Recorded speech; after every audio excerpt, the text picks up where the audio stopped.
Hey everybody.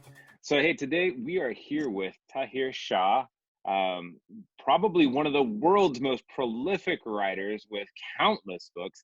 He's most known for The Caliph's House, In Arabian Nights, and has recently published The Reason to Write, which I want to talk about with him today, as well as Jinns, his relationship with Doris Lessing and J.D. Salinger, and all sorts of other topics, I'm sure, as we join Tahir Shah in quarantine at the Holiday Inn. And he'll tell us all about his adventures in this one-room palace. Tahir, awesome to see you. Fantastic to see you, man. Hey, thanks so much, Victor. Hey. So it's great to be here. I never thought I'd be doing a Zoom call with you, an interview from solitary confinement on the third floor of the Holiday Inn, Heathrow Airport, London. But I've been in here over a week now. I don't know when they're going to let me out, so I'm making the most of my time.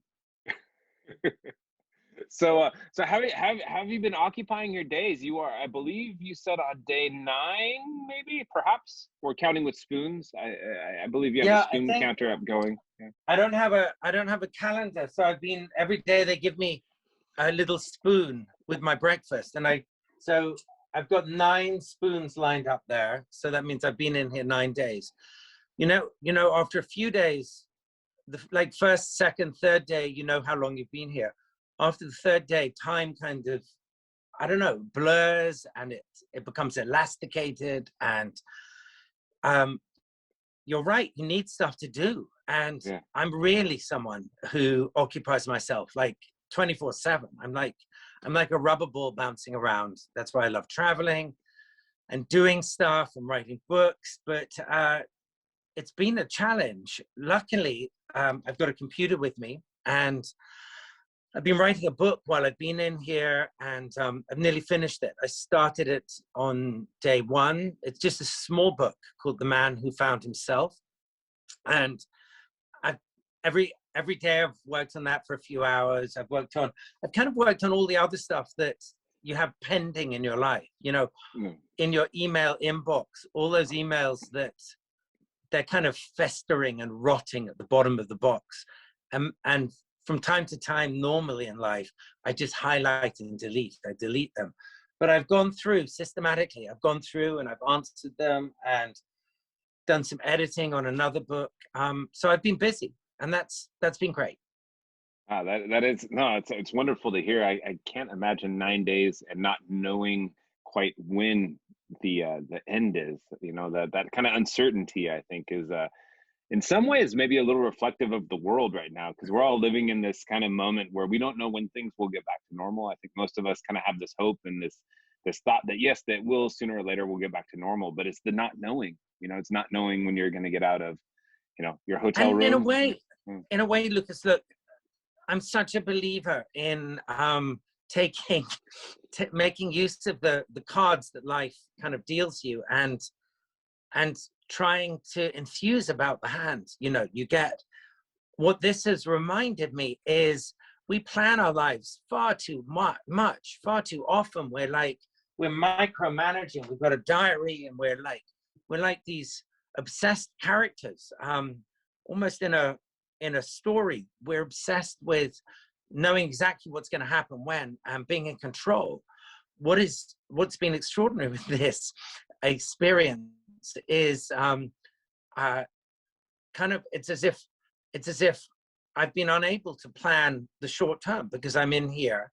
I can micromanage my day, but I couldn't say walk to the store and buy a bottle of milk right now. I couldn't.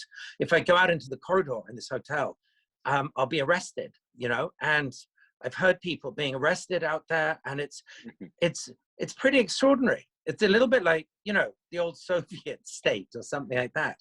And it's something I've experienced once before in my life, you know, in a much more dramatic way. Like 15 or 16 years ago, I was with my film crew in Pakistan, my Swedish film crew. We were doing pre-production for a documentary. We were arrested and we were put in a torture prison, which was very, very horrific.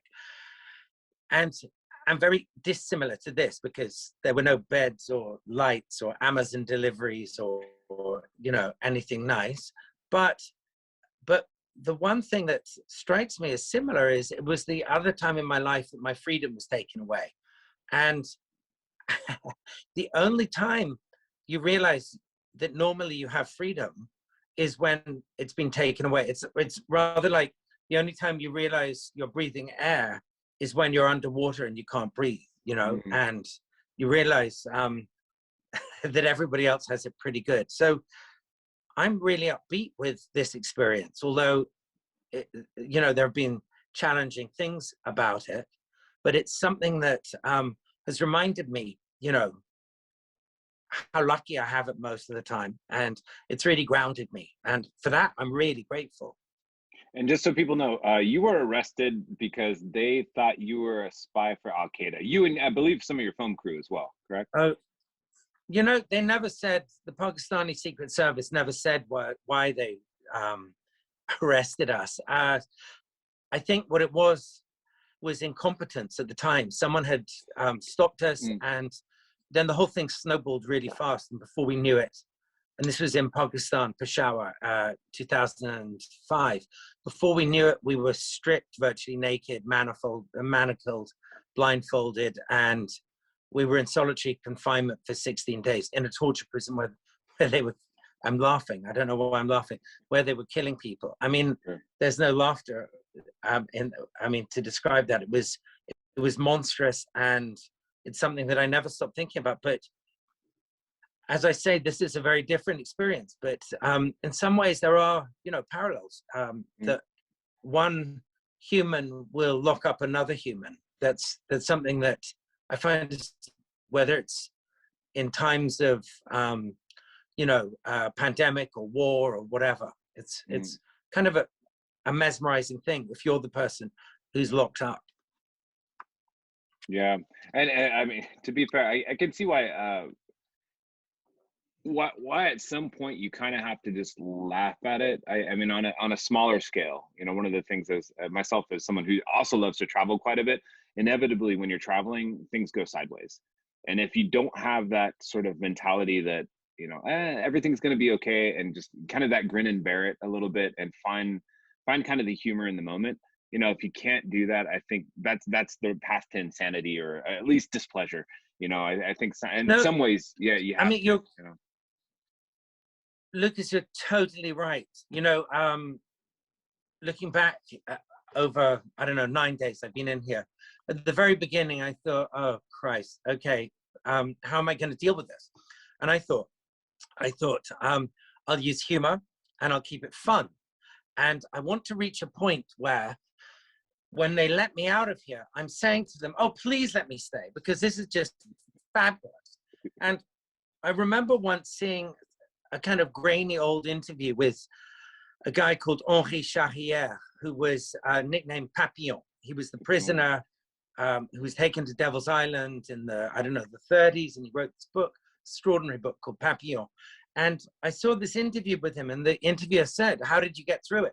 How did you get through terrible incarceration on Devil's Island? And he replied that he made every day a new adventure.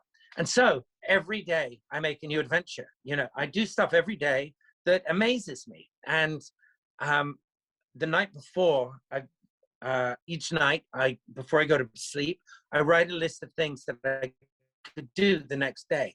Crazy, wacky things, or stuff I could look up on Wikipedia, and, you know, new chapters to the book I'm writing. So I try to make it interesting. And I mean, this is something that I'm quite preoccupied about. You know, you introduced me as a travel writer, just like you, and we're obsessed with discovery and travel, and covering a lot of ground and seeing intriguing, interesting stuff. But as far as I'm concerned, as a traveler, as a travel writer, I could travel, you know, around this room and find interesting stuff. We don't need the macro. We can do it in micro. It's a mindset. And as a traveler, I can occupy entire days in this room by an adventure romping around it, which is exactly what I've been doing for the last week and more. Yeah, there was a meme going around the internet, I think on Facebook, about the Lonely Planet coming out with the quarantine edition of the travel book, where you adventure to the living room. There's a deep dive into your outside porch. There's the tour of the interior closet of your kitchen or something like that. You know, but I think that's the thing. I think for a lot of us during this pandemic that are used to traveling and want to get out there, I think that's what we've been in some ways strong-armed into doing, is looking kind of more closely at what's near us. Not all of us get the glory of the Holiday Inn, however. We'll leave that to you to discover. I love that they call it the Holiday Inn. I just have to say it's more like Fawlty Towers, this place. I mean, the food, the food is like English boarding school food back in the day when it was terrible boarding school food. And it's just, there's nothing about holiday in the Holiday Inn. I mean, I feel like I should write to I don't know, is it an American firm? I guess it is. I feel I should write to the mothership of Holiday Inn and draw to their attention that there's no fiesta, there's no holiday in the Holiday Inn. It's the kind of hotel that they can only get people to come and stay when they're under quarantine and under guard. And as I say, if they go outside their room, they get arrested.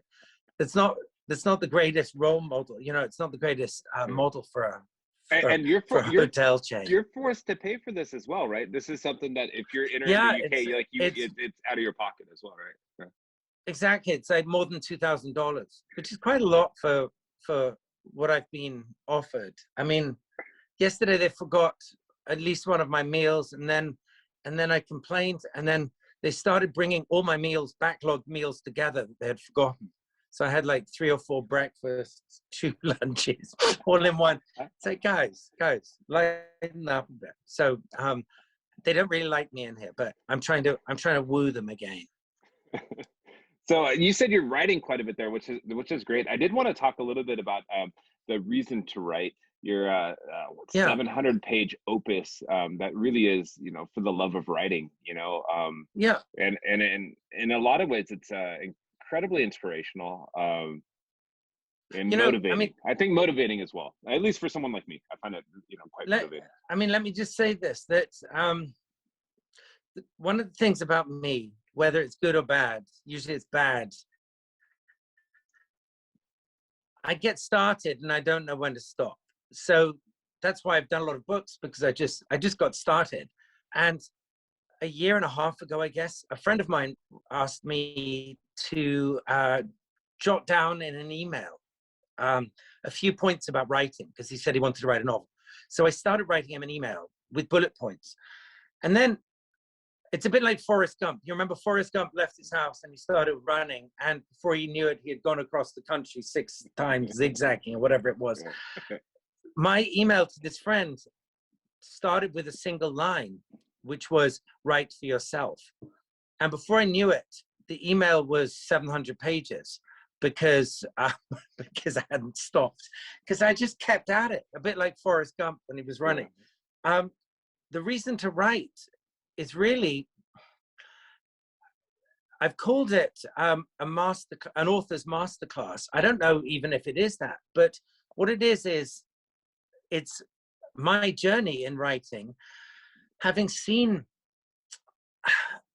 the business of writing from an early age, and from the inside out. I was really lucky that my father was a well-known writer. Idris Shah wrote scores of books. So did my grandfather, but we had all kinds of people turning up at our house constantly throughout my childhood. Most of them were unknown. Some were very, very prolific writers, famous writers. Prolific one was Doris Lessing, who was a very, very close family friend, and another guy, an American gentleman, would turn up every so often. He was quiet and very, very polite, and he was J.D. Salinger. And once when I was, 6 or 7, we were all on our best behavior because this American was coming, and we didn't like being on our best behavior because it meant we were kind of we were brushed and put into little suits with bow ties and stuff like that. And I remember when he left, and Salinger left, I said to my dad, Baba, who was that man? And my father said he was a very famous American writer. And my mother said, darling, he was a lovely man. He was a lovely, lovely man, and so polite. And I asked what he did. And my dad said, he writes books. And I said, does he write books for kids? And my father said, Tahir, he writes books for everyone. And I said, Papa, why does Mr. Salinger write? My father looked at me, oh, that's the fire alarm. It only goes off once a week. That's exciting to have that on. Just as my punchline was coming, that's the fire test. I've now been here more than a week, so I know Mondays. And so, sorry about that, wait. So I said to my father, why does Mr. Salinger write? And my father looked at me really seriously, and I still remember his look. And he said, J.D. Salinger writes because if he doesn't, he will turn to stone. So my book, The Reason to Write, I've written it for writers who have to write, because if they don't, they'll go insane. And if you're wondering whether you're a real writer or not, you're not a real writer. It reminds me when Rachna, my wife, the mother of my kids, was in, she was pregnant. She said to the midwife, how will I know when I'm in labor? And the midwife said to her, sweetie, you'll know when you're in labor. If you don't know whether you're in labor, you're not in labor. And that's the same thing with writing. If you're a real writer, you know you're a real writer. It's uncomfortable. It's nasty half the time. It's not what it's not a walk in the park. It's not a great thing. It would be so nice not to have to be a writer, but there's this thing inside you that you've just got to freaking well do it. And I get a lot of messages from people, and I can see instantly if they're a real writer or not. It's like, if you're a real writer, it's like living with an affliction. It's something that half the time you just wish you could park and not do it, because it ruins your relations, your life and that sort of thing. But what I tried to do with The Reason to Write, which is obviously named after the description of Salinger, he writes because otherwise he'll turn to stone. What I tried to do with that is to give a form, to give a logic to this affliction of writing, and to try to show people how to, weave it into their lives and make use of it and create. As years have passed, I've seen a lot of creative people, consumed because they can't get their material down, or the rejection, and you see it with actors, you see it with painters, with sculptors, with writers, all kinds of creative people. What we need to do as creative people is to channel it. We need a conduit. You need to be certain that whatever you're producing is produced for yourself. That is, to me, that is the cornerstone of the writing profession. It's something that has not been able to take place over 2 centuries because publishers got involved, and then publishers started telling writers or would-be writers what to release. And I know it, and I'm sure you know it, Lucas. Far too many publishers have told far too many writers, ordinary writers like us, what to do, how to do it. It's a bit like school where they do crosses, red marking over your manuscripts. To me, that's all baloney. That we need almost to be freed as creative people. We need to be doing it for ourselves rather than for the big, multinational marketing publishing machine. Yeah. Do you think though that I mean that's actually really interesting, and this is something we've never talked about. I'm interested by this. So one of my thoughts with this is that in some ways, because these big publishers and even smaller publishers, they understand their markets, whether they're niche markets or something a little bit broader. A little bit of what you're talking about is some of that is the editorial process, but I know you still have an editor, so I don't think you have entire free reign over what gets released, but as far as what you're putting out. I mean, how is your kind of, I guess, what then would be your ideal editorial relation? Because I know myself Well, as a writer, I need an editor. Like I cannot be my own editor, you know? okay, Lucas, let me Yeah, say that 9 years ago now, I started my own publishing company.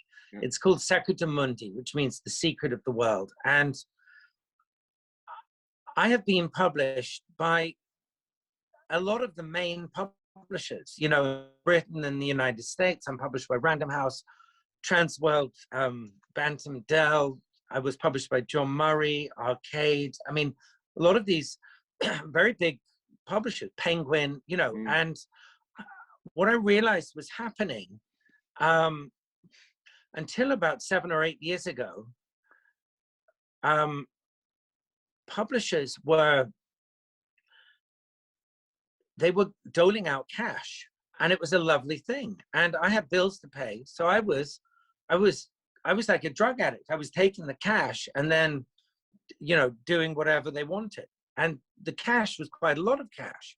I got these big chunks, big advances, mm, which, looking back, shame on me and shame on anyone else who takes that money. That is blood money, my friend. mm, And I was getting hundreds of thousands of dollars, blood money from publishers who then got me to write books in a way that I didn't want to write, or even books that I didn't want to write sometimes. mm, Um, and I look back and think this was almost, it was criminal of me. I was complicit in this ruse, in this terrible game. And I decided in 2012 that I would never again, unless I was paid a colossal amount of money, I would never again sign up with a traditional standard publishing model.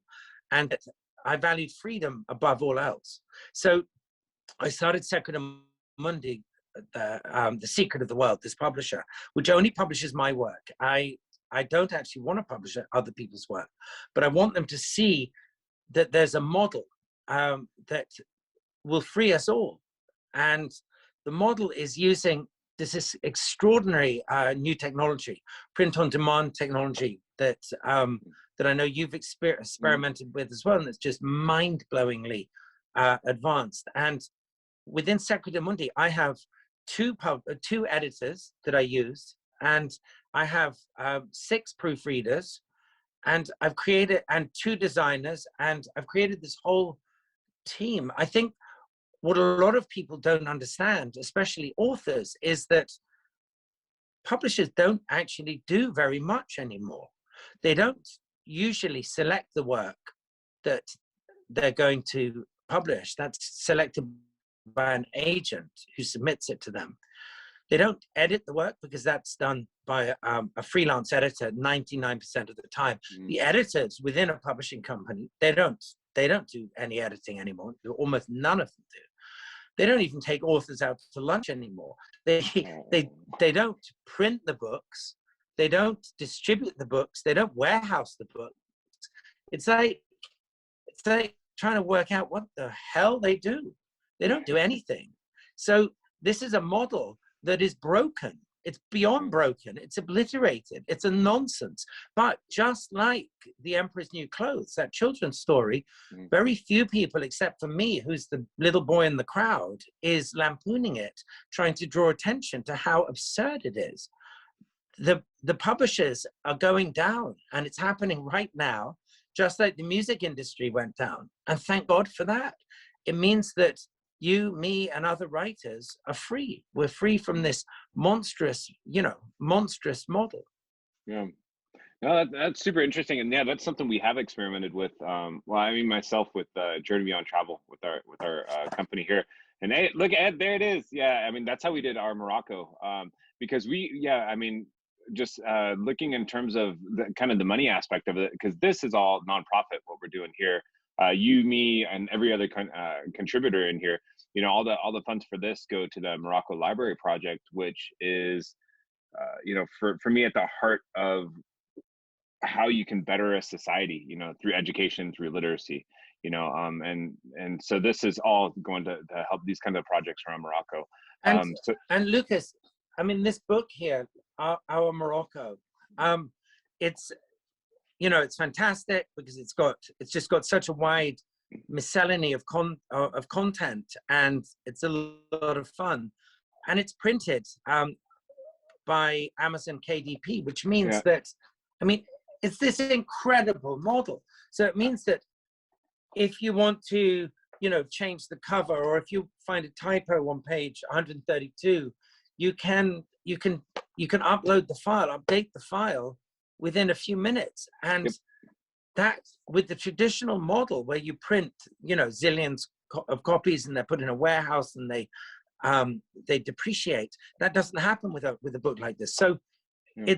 it's part of the brave new world, and it's the brave new world in publishing that, you know, it sounds a death knell to the conventional system that's kind of kept writers and readers imprisoned. Yeah, and for this, it's interesting because when we looked at doing this through one of the more traditional publishers, just in terms of dollars we thought we could raise, it looks as though, and so far it seems to be that we'll be better off doing this sort of book with this sort of fundraising, power behind it, I think. But yeah, and your contribution in there is a little bit of an addendum, one might say, to the Caliph's House. You know, where a lot of our readers are reintroduced. You know, where we get to go back to Casablanca, to Dar Khalifa, and experience a little bit of life there with the Melon King. Yeah, so did you want to talk a little bit about that, the importance of a watermelon by any chance, or would you prefer people just read Yeah, the, everyone should just order and read it there, I think. Yeah, I mean, I'll let anyone discover it for themselves. I just turned to it right here. It's called, the piece I wrote is called Tales Told to a Melon. And later this year, I'm not even going to try to describe it. I just thought I could describe it in like one sentence, but it's like a tangled web of spaghetti. But later this year, I'm going to publish the book that I wrote, which is called Tales Told to a Melon, which is a full manuscript, which I kind of leaked as an idea first in this. And writing this contribution really pleased me very much because, I was sitting here at my desk in solitary confinement at the Holiday Inn this morning, and I was thinking how incredibly lucky we are as writers, because it means, and maybe this sounds nuts, and I don't care if it does, but being a writer allows us to be time travelers or culture travelers or whatever we like. A few years ago, I wrote a historical novel called Timbuktu, set in about 1815. And I could slip into 1815, maybe the 1815 of my imagination, but that was a glorious thing. And writing the piece for Our Morocco, Tales Told to a Melon, I was able to, travel back 15 years in my life to a time when I was, rawer and less ripened than I am now. And I could revisit, particular mornings and particular sensations and experiences. And that was something that, it's something that as a writer is very, very profound. I think we have this extraordinary good fortune to be able to do that. It's something that a lot of people, they don't, maybe it's within their grasp, but they don't harness it. And I feel so blessed to be able to do that. When I was teaching and taught writing for a long time at universities here and in Paris and stuff, and inevitably, you get a question, from one of the students, and they're young college students, 18, 19, 20 years old. And, it's kind of, why do you write, or why do you enjoy writing? And it's the exact same thing. I was like, it's the closest I can get to time traveling. And even then, it's not just time, it's space. You could go anywhere. If you want to walk on Mars, you can walk on Mars. If you want to go explore a distant galaxy, you can do that. Or if you want to go back to, the time of the dinosaurs, you can do that, Exactly. And it's this amazing thing. I've been writing this series of books about gin, and okay, the second one, I'll just give the second book in the series, The Gin Slayer, a plug. In this, I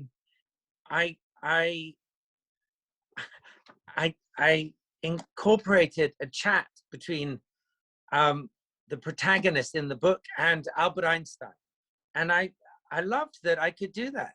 I could summon, okay, my protagonist summoned Einstein, but I loved that I could have a chit chat with Einstein. It was a bit like a puppeteer, you know, Yeah, marionette absolutely. puppeteer, Yeah. creating, you know, having his character ask Einstein questions and have a whole conversation. And I remember writing that. And when I had finished, I was like, wow, these hands that are typing, this is like extraordinary. I have this power. I can bring Einstein back, you know, back from the dead. But beyond that, it was just so much fun. And I think that's what writing is. It's pure imagination if you allow it to be, and it's fun. I just think, I don't know, I think we're so blessed, Lucas. It's just such a delight. I used to always tell my students too, I'd say it's also not only is it, you know, the space and time travel and the summoning the dead and everything. I mean, it's also free. That's the best part about it. It's really free. It is. All you need is a little time, a pen, paper, a typewriter, a computer, well, in your whatever case, you need. a typewriter. Yeah, absolutely. You're Mr. Typewriting Man. I know. I love that about you. Yeah. You know, actually, Lucas, I'm guessing that everybody listening to this or watching it knows that you're such a typewriter aficionado. I don't think so. Honestly, I don't think you really it's a carefully guarded secret. But what I wanted to say is, as a kid growing up, I often think back to the house where I grew up, Langton House in England, in Kent, this very beautiful old Georgian house.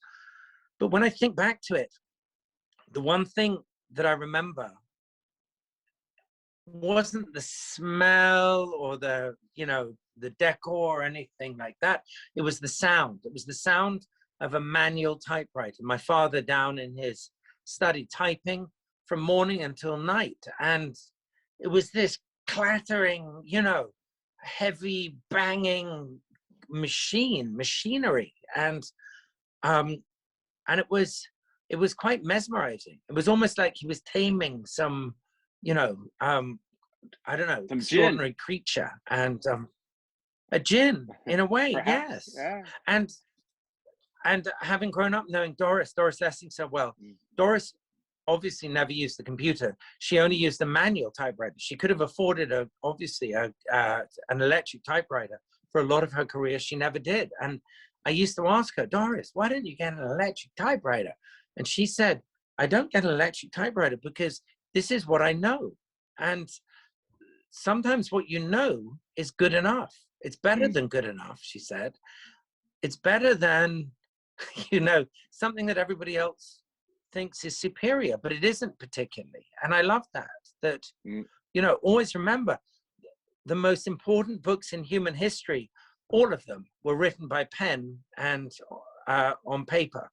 And some of them were typed, but very few. Most of them were written by hand, you know, Shakespeare, Jane Austen, whatever, you know. And I think it's a bit like container and content. A lot of the time, you know, would-be writers, they get far too excited about buying themselves the latest laptop or whatever. It's not about that at all. It's totally irrelevant. What's relevant is doing the stupid work and keeping at it. And that's the hard thing with writing. It's keeping at it. If you can learn to do that, you know, there's no end to the possibility.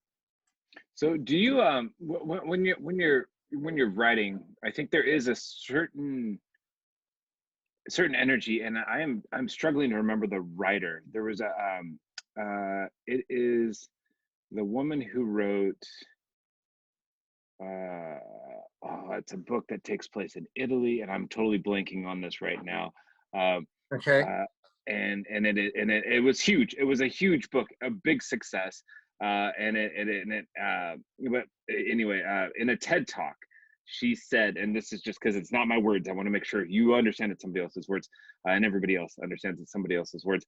But she said, she had this TED talk where she was talking about how, as a writer, it's not, she does the work of being there and putting words on the page, but anything else, it's the genie who's in charge of it. It is this kind of otherworldly sort of thing that comes in and takes up that space.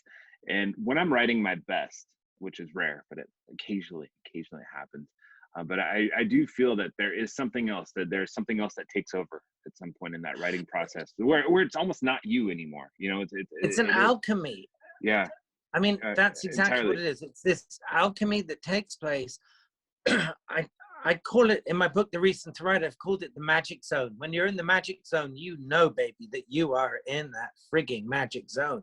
It's when your hands are typing and you're looking down at them thinking, wow, what the hell is happening here? It's as if, there's a djinn inside you that you're just typing. I mean, I notice it most when I'm typing dialogue very, very, very fast. And I'm speaking it, or it's being spoken through me, but my hands are putting in the quotation marks and the stops and indenting, and it's just happening. It's this wild frenzy of creation, and it's exhausting, mesmerizing, and it's a therapy. I mean, apart from anything else, that is what writing is. That's why, excuse me, all the writers that you've ever met who aren't writing or are stressing about writing, they are sliding downhill into the big, deep blue sea because, and they're deranged. I mean, most of the writers that I've known who have been prolific or inspiring they walk a tightrope between lunacy and, I don't know, whatever it is, but it's certainly lunatic and lunacy. And if they're not writing, they go into this terrible state of self-destruction. So the only thing I know that real writers can do, must do, is to turn out work. But significantly, I believe they should be turning out work for themselves and not for and not for publishers or even readers. Well, yeah, and that's that kind of internal internal gratification versus seeking validation externally, which will drive anybody, I think, batty with, whether you're a writer, a filmmaker, any sort of creative, photographer, anybody, a painter, sculptor, etc. Elizabeth Gilbert, Eat, Pray, Love. That's writer of Eat, Pray, Italy. Love. Yeah, Elizabeth Gilbert. I hit on the name early and I was like, I don't know how to say it. I had to do a quick phone check just to make sure I had it right. But she had a wonderful TED talk about that, about this idea of and it had to do with the root of the word genius, because it's been relatively soon, like within the last couple hundred years, I think it was like 1800s or so, when we started attributing the genius to the writer or to the creator of a work. Before, it was understood that it was perhaps something else. There was an alchemy involved. It wouldn't necessarily be, Shakespeare who is that genius, or like or Cervantes or something like that. It was understood that they're almost the medium, the way through which the message had arrived, in some ways. And she goes through this whole kind of history of genius and how she's going back to this idea that in the root, the genie, it's from genie, which is this creature apart, which is, it's really understood that when you're in the creative process, yes, you're doing the work, you're there, but really it's that other genie who, that genius who's inviting you. When you're doing the work, you're inviting them in to hopefully inspire you, or hopefully they take over that process at some point. You're in Morocco, and in Moroccan Arabic, in Darija, the word majnoon, which is really possession, it's being possessed, is lunacy. And to me, you have to be majnoon to be a great writer. You can't. It's like being a sportsman or woman and not putting everything into it. You have to descend down through the layers into the dark zone. you've got to be possessed. You've got to be majnun. You know, you've got to allow it to devour you and spit you out. And in the process, you create something, whether it's terrible or great or whatever, it doesn't matter. That's the thing.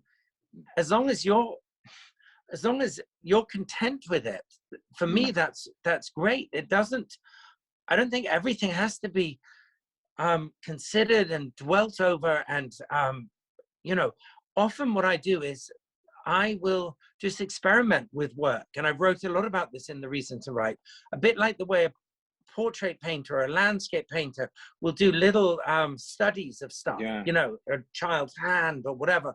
And I do that with writing. Not everything has to be, you know, shown to the public. Not everything has to be on display, but it's certainly about self-gratification, self-fulfillment. And I'm so grateful if people read my work, but in a way, that's not what drives me in every way. It's not what compels me to create.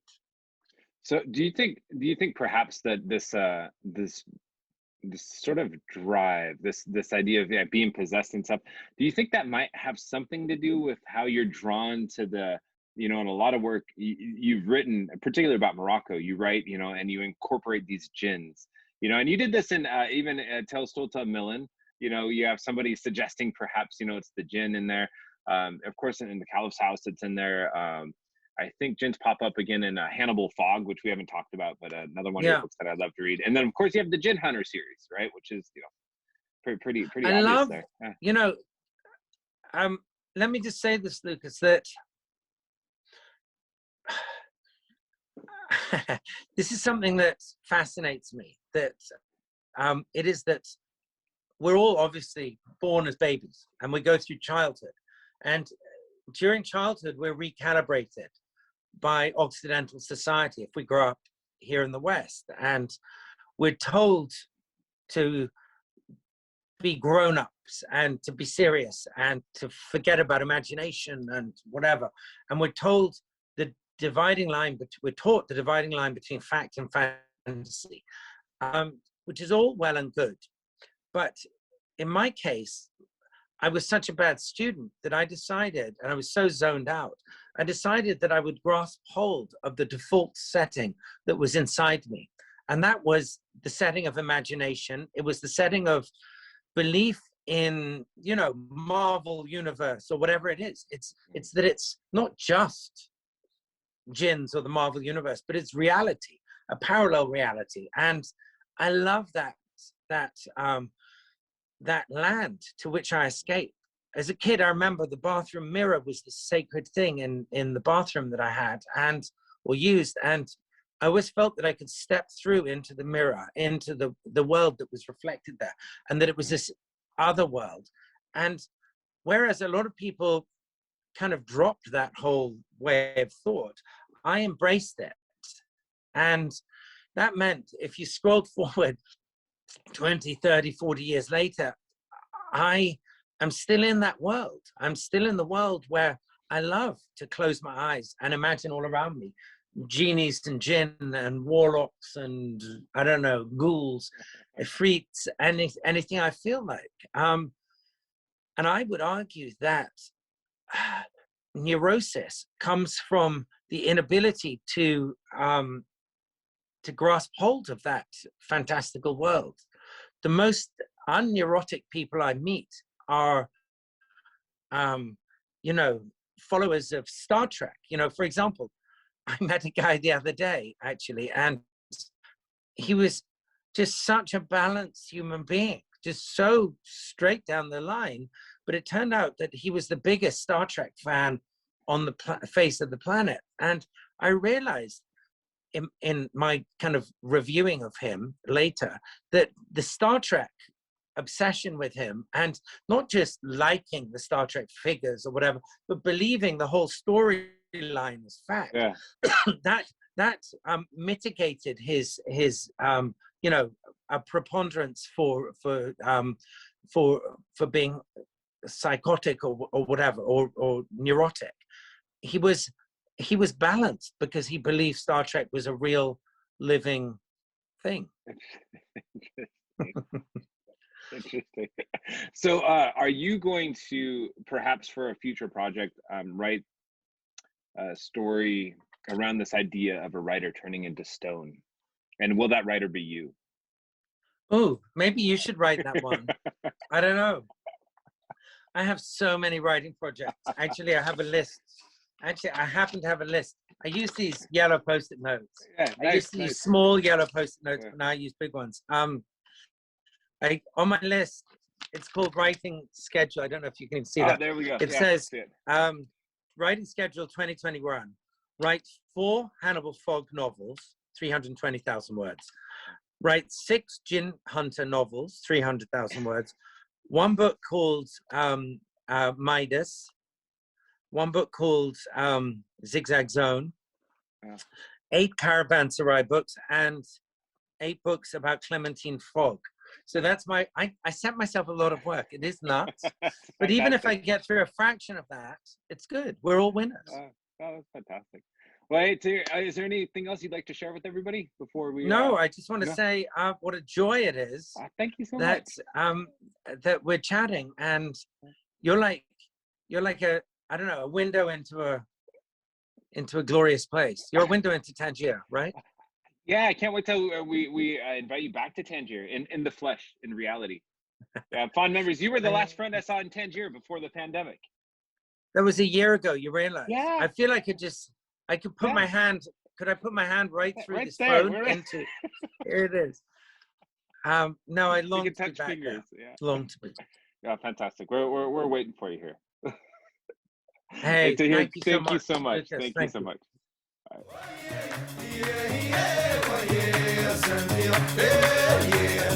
right.